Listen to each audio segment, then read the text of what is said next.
Hello everyone, स्वागत है आप सभी को मेरा यूट्यूब चैनल जीरो में। आज हम लोग सेट्स क्लास 11 का फर्स्ट चैप्टर है जिसके ऊपर डिस्कशन करने जा रहे हैं। सेट्स के ऊपर जानने से पहले जान लेते हैं कि सेट्स का कॉन्सेप्ट सबसे पहले किसने दिया था। सेट्स का कॉन्सेप्ट सबसे पहले जॉर्ज कैंटोर, ये एक जर्मन मैथमेटिशियन थे, इन्होंने ही सेट्स का कॉन्सेप्ट सबसे पहले दिया था। सेट्स अभी बहुत ही एक इम्पोर्टेंट रोल निभाता है साइंस का कई हर ब्रांच में सेट्स का कॉन्सेप्ट यूज होता है। इसके अलावा कॉमर्स, इकोनॉमिक्स, अदर क्षेत्र में भी इसका यूज होता है सेट्स का। सेट्स है क्या, आइए शुरू से शुरुआत करते हैं। सेट्स के कॉन्सेप्ट जानने से पहले हम लोग जरा सा क्लास 1 में जाते हैं, जहाँ पे बच्चों को बोला जाता था कि 5 फ्रेंड का नाम लिख करके आने के लिए स्कूल में, 5 फ्रूट्स का नाम लिख करके आने के लिए, 5 कलर का नाम लिख करके लाने के लिए। तो सपोज किसी एक बच्चे को किसी टीचर ने बोला कि नेक्स्ट डे तुम 5 फ्रेंड का नाम लिख करके लाना। ओके, वो बच्चे का नाम था, मान लेते हैं आलोक, वो बच्चे का नाम था, और उसने अपने 5 फ्रेंड का नाम लिखा, राहुल, सौरभ,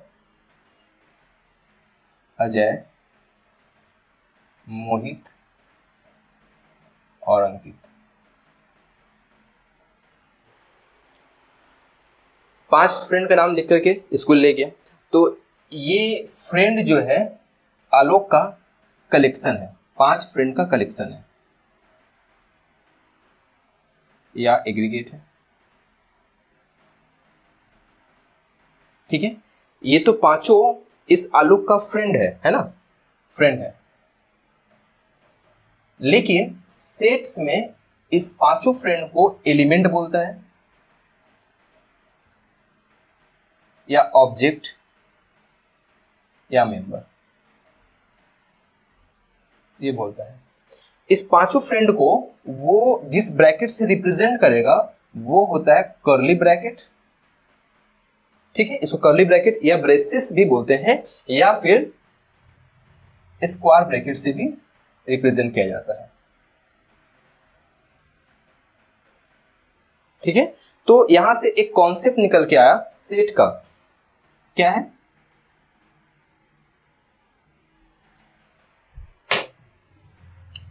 एक कलेक्शन ऑफ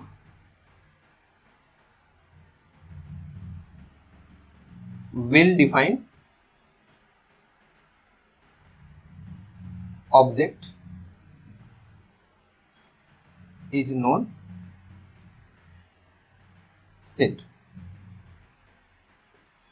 ठीक है, अब यहां से एक वर्ड है ये वेल डिफाइंड, इसको जरा समझने की जरूरत है। ये वेल डिफाइंड होता क्या है? वेल डिफाइंड उन चीजों को बोलते हैं जिसमें सभी लोगों का राय एक हो। जैसे कि मार्केट में हम लोग गए टी शर्ट खरीदने के लिए, तो अलग अलग बच्चों का चॉइस अलग अलग होता है। ठीक है, लेकिन तो वो वेल डिफाइंड नहीं होगा। ठीक है, लेकिन अगर हम लोग बोल दिए ब्लैक कलर का पोलो टी शर्ट, तो उस पर सभी का राय एक जैसा होगा। ठीक है, तो वो वेल डिफाइंड हो सकता है। ओके, जैसे और भी एग्जांपल देते हैं, मोहल्ले का ब्रिलियंट स्टूडेंट बोल सकते हैं, वो वेल डिफाइंड नहीं होता है। ठीक है, टैलेंटेड लोग वेल डिफाइंड नहीं होता है। उसके अलावा ब्यूटीफुल लड़कियां, नहीं लड़कियां तो ब्यूटीफुल ही होती है, एडिटर काट देना इस लाइन को, वो एक्सेप्शन होता है, उसके वेल डिफाइंड वगैरह उससे कुछ नहीं। ठीक है, तो वेल डिफाइंड समझ में आ गया होगा ये क्या होता है वेल डिफाइंड। तो इस सेट का डेफिनेशन था। अच्छा, जरा सा इसको हम लोग और इसको मॉडिफाई करते हैं, सेट में पूरी तरह से इसको लाते हैं। जैसे कि ये जो लड़का आलोक था, इसको हम लोग रिप्रेजेंट कर रहे हैं कैपिटल ए से। ठीक है, राहुल को कैपिटल आर से फर्स्ट लेटर को लिख रहे हैं, सौरभ का एस से लिख रहे हैं, अजय का ए से लिख रहे हैं, मोहित का एम से लिख रहे हैं, और अंकित का ए से। ठीक है, तो ये फ्रेंड का सेट को रिप्रेजेंट कर रहा है ये लेटर, तो ये हमेशा कैपिटल में होता है, कैपिटल लेटर में, यानी अपर केस। और ये एलिमेंट है ना, इस सेट का एलिमेंट है, तो इसको हम लोग लोअर केस या स्मॉल लेटर से रिप्रेजेंट करते हैं। ठीक है, तो रिप्रेजेंट कर देते हैं small r, small s, small a, small m. यहां पे एक चीज नोटिस करने की बात है कि 2 ए आ रहा है, तो सेट में सेम एलिमेंट रिपीट, मतलब एक एलिमेंट जो है वो रिपीट नहीं होता है। तो अगर रिपीट है तो उसको हमको अलग करना पड़ेगा, डिफरेंट करना पड़ेगा। मान लेते हैं कि ये A1 है। ठीक है, ये हो गया फाइनली एक सेट का रिप्रेजेंटेशन। ओके, सेट में ऑर्डर इंपॉर्टेंट नहीं रहता है, इसमें ऑर्डर से कोई फर्क नहीं पड़ता है, हम पहले लिखे बाद में लिखे इसमें कोई फर्क नहीं पड़ता है।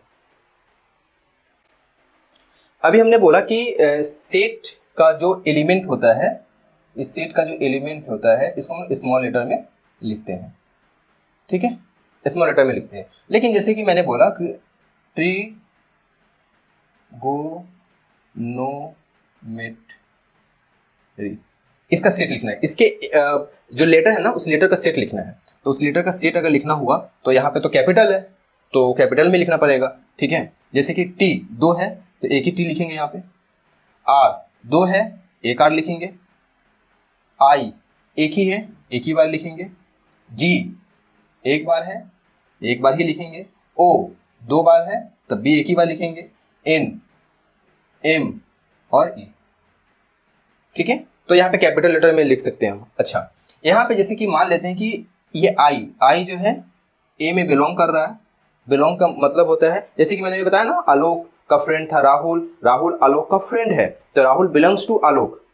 और उसके स्कूल में कोई एक और लड़का संदीप, तो संदीप उसका फ्रेंड नहीं है, क्लासमेट है, तो Sandeep does not belongs to Alok. तो यहाँ पे जैसे कि मान लेते हैं कि यहाँ पे एस कहीं नहीं है तो हम बोल सकते हैं कि S does not belongs to A, इसको बोलते हैं डज नॉट बिलोंग। और ये क्या था, बोला बिलोंग्स टू ए, ठीक है, डज नॉट बिलोंग ये होता है, आई जो था बिलोंग कर रहा है ए में और एस जो डज नॉट बिलोंग्स टू ए, ये था। अब सेट को रिप्रेजेंट कैसे किया जाता है, सेट को रिप्रेजेंट कैसे किया जाता है तो जरा सा उसके ऊपर भी हम लोग डिस्कस कर लेते हैं, सेट का रिप्रेजेंटेशन। सेट को हम 2 तरीका से रिप्रेजेंट करते हैं, एक होता है रोस्टर या टेबुलर मेथड, दूसरा होता है सेट बिल्डर मेथड।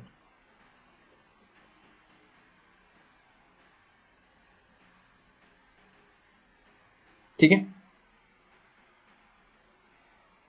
इसमें क्या होता है, रोस्टर या टेबुलर मेथड में क्या होता है, जिस भी सेट को लिखते हैं तो उसके एलिमेंट को सेकेंड ब्रैकेट के भीतर कॉमा से अलग करते हुए लिखते हैं। जैसे कि ये इसका बेस्ट एग्जांपल है रोस्टर या टेबुलर का, ठीक है। ट्रिगोनोमेट्री लिखना था तो हमने टी आर आई हर एक को अलग करते हुए लिखा, तो ये इसका एग्जांपल हो गया रोस्टर या टेबुलर मेथड का, ठीक है। और भी एग्जांपल ले लेते हैं, जैसे कि नेचुरल नंबर का सेट लिखना है जिसमें नेचुरल नंबर जो है वो 9 से ज्यादा नहीं होना है, तो नेचुरल नंबर का सेट लिखना है तो n 1 2 3 4 5 6 7 8 9, ये एग्जांपल हो गया रोस्टर टेबुलर मेथड का। ये भी एग्जांपल था रोस्टर टेबुलर मेथड का। लेकिन सेट बिल्डर मेथड ऐसे रिप्रेजेंट नहीं होता है। सेट बिल्डर मेथड को रिप्रेजेंट करने के लिए वहां पे जो एलिमेंट जो होते हैं सेट बिल्डर का, वो एक प्रॉपर्टी को सेटिस्फाई करते हैं। मान लेते हैं कोई एक एलिमेंट है ये x और सेटिस्फाई कर रहा है कोई प्रॉपर्टी को px, तो सेट बिल्डर मेथड में इसको अगर लिखना हुआ हमें तो कैसे लिखेंगे, x सच दैट और px। इसका एग्जांपल अगर हमको लेना हुआ तो मान लेते हैं कि a एक सेट है किसका, नेचुरल नंबर का, और वो जो नेचुरल नंबर जो है वो 5 से 25 के बीच है, ठीक है। क्या है, 5 से 25 के, 5 to 25 के बीच में है, तो उसको हम कैसे लिखेंगे, a x सच दैट, नहीं नेचुरल नंबर नहीं, इवन नंबर का सेट, मैं वहां पर गलत बोल रहा था, नेचुरल नंबर नहीं, ये इवन नंबर का सेट लिखना है। x जो है वो इवन है, इवन नंबर है, जो कि x जो इवन नंबर का सेट लिखना है, ओके। तो x such that x is even number where x जो है वो 5 से 25 के बीच है, तो एक कंडीशन हो गया, ठीक है। तो इसको हम बोलते हैं सेट बिल्डर मेथड, इसको बोलते हैं रोस्टर या टेबुलर मेथड। एक क्वेश्चन जैसा देख लेते हैं झट से इसके ऊपर।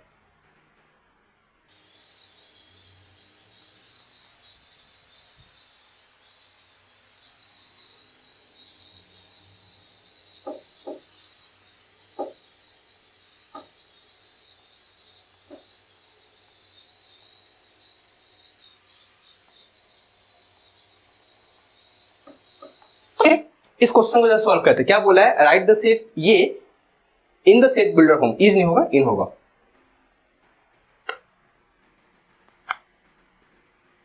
इन सेट बिल्डर फॉर्म। तो हम लोग यहाँ पे क्या नोटिस कर रहे हैं कि जो न्यूमरेटर है ना वो डिनोमिनेटर से एक ज्यादा, या फिर यूं कह लें कि डिनोमिनेटर जो है वो न्यूमरेटर से एक ज्यादा है, हर चीज में हर एक एलिमेंट जो है वैसा बन रहा है। तो न्यूमरेटर कहां से स्टार्ट हो रहा है, 1 पे, कहां पे खत्म हो रहा है, 9 पे, जिसको हम कैसे लिखेंगे, x such that x equals to n by n plus 1, जहां पे n जो है वो बिलोंग कर रहा है नेचुरल नंबर में और n जो है वो लेस इक्वल्स टू 9 से। ये हो गया, ठीक है। तो ये क्या होगा, सेट बिल्डर फॉर्म में इसको हम ऐसे रिप्रेजेंट करेंगे। और भी एग्जांपल होगा बुक में, आप लोग जैसे सॉल्व करना, एक्सरसाइज सॉल्व करना। एक और एग्जांपल देखते हैं।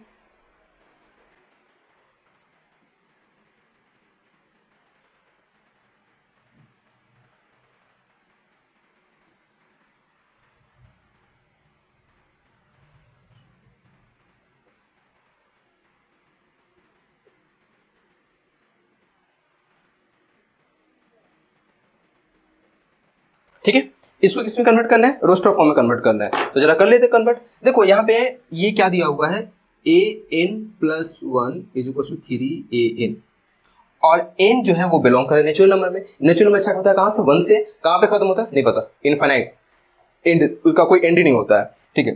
तो अगर हम n इज इक्वल्स टू 1 रखिए तो क्या हो जाएगा, a2 is equals to 3a1, और यहाँ से a1 दिया हुआ है, कितना दिया हुआ है 1, तो a2 इज इक्वल्स टू 3, ठीक है। हमको a3 अगर निकालना हुआ, हम अगर n का वैल्यू 2 रखेंगे तो क्या आएगा यहाँ पे क्या आएगा, 2 + 1 3, a3 is equals to 3a2, है ना।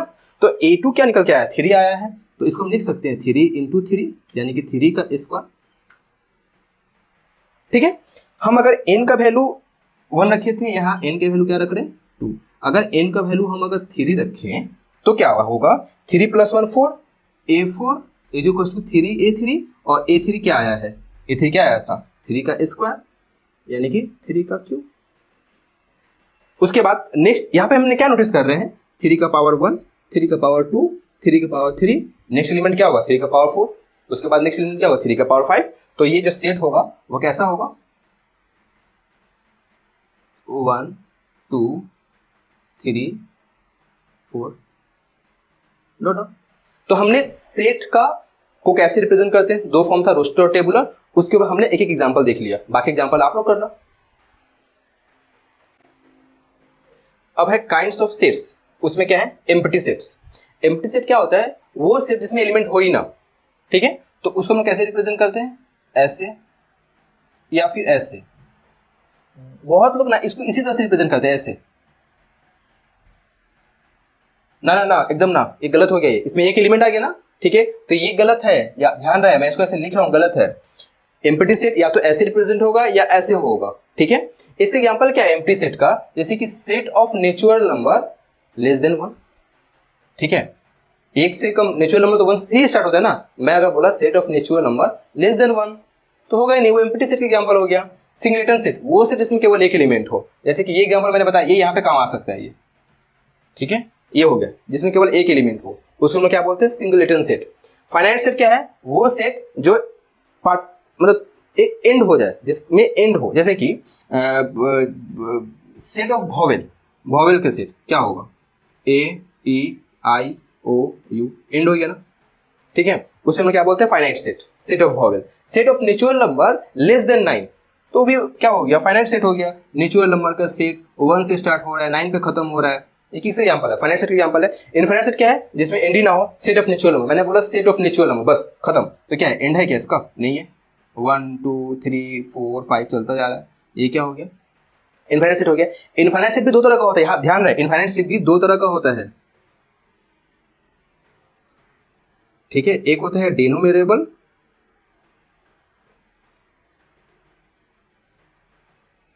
नॉन डिनोमिनेबल।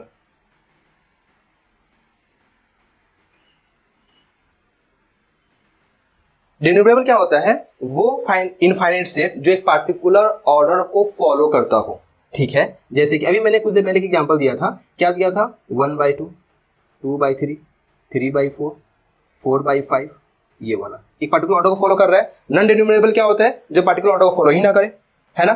जैसे कि एक set x such that x जो है वो 4 to 5 कोई ऑर्डर फॉलो नहीं कर रहा है ना, ठीक है। तो ये हो गया डिनोमिनेबल, नॉन डिनोमिनेबल। अब एक और वर्ड है, वो है कार्डिनल नंबर,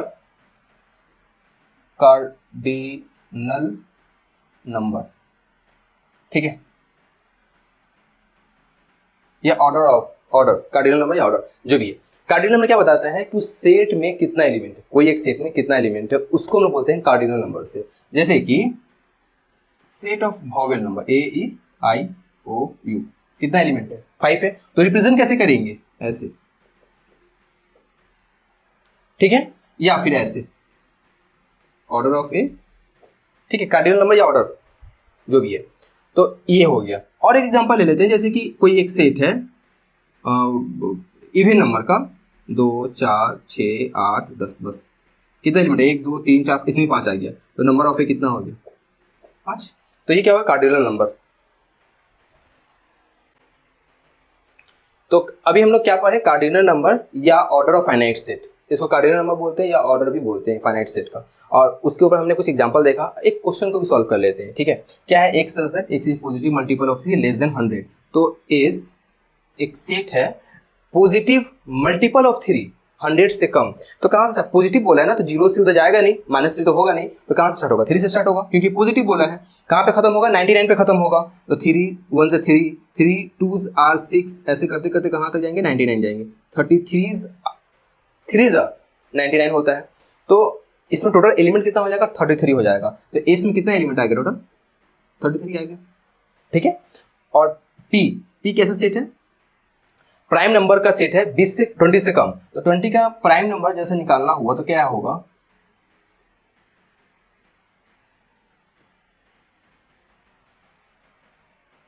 प्राइम नंबर क्या होगा? X is prime number less than 20। अच्छा, 20 से कम प्राइम नंबर। प्राइम नंबर कहां से? 2 से स्टार्ट होता है। मैं वहां फैक्टर निकाल रहा था, वो गलत है, वो नहीं। 2 3 5 7 11 13, मैं इसको लिखता हूँ 2 3 5 7 11 13 17, फिर क्या आएगा? 19। तो क्या आ जाएगा? टोटल कितना एलिमेंट आ गया? 1 2 3 4 5 6 7 8, ठीक है। बोला क्या यहाँ पे? Number of S plus number of P. Number of S plus number of P, 33 plus 8 क्या आएगा? 41 आ गया, ठीक है। तो ये रहा सवाल। तो अब तक जो हमने खत्म किया कार्डिनल नंबर तक खत्म किया। नेक्स्ट क्लास में हम लोग इक्विवेलेंट, इक्वल सेट और भी इसके बाद आगे पढ़ेंगे, ठीक है। आप लोग इसके ऊपर जितना क्वेश्चन हो सॉल्व कीजिएगा, फिर मिलते हैं नेक्स्ट क्लास में।